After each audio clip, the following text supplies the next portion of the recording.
लेकिन ये साला कर क्या रहा है यहाँ पे?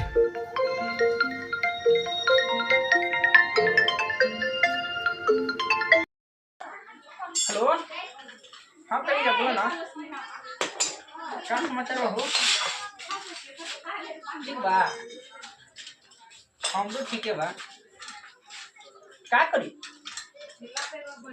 थोड़ा एरोप्लेन का थोड़ा चक्का डैमेज हो गया था, वही बना रहे हैं। थोड़ा एरोप्लेन के चक्का था ना, थोड़ा डैमेज हो गया था। उड़ान का समय है अभी 5-10 मिनट है, उसमें हमको फ़ोन किए कि हाँ थोड़ा जल्दी आइए, तो आकर थोड़ा बना रहे हैं समझे।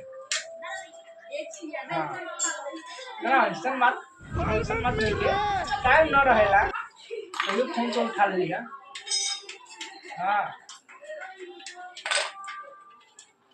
हम इतना बड़का इंजीनियर है, एरोप्लेन का हवाई जहाज के अभी नया ट्रेनिंग ली थी।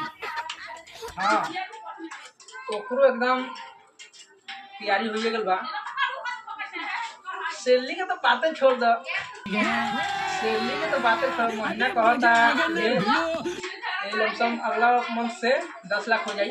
एरोप्लेन में तभी एरोप्लेन का तो फाइनल हो गया, हवाई जहाज के का। ओहो क्या बात बा। चलो ठीक बा, बाद में बात करता है, ठीक बा।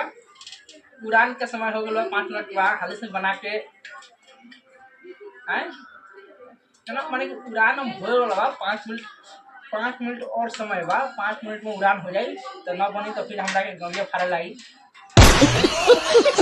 ठीक बा, चलो, बाद में बात करते हैं।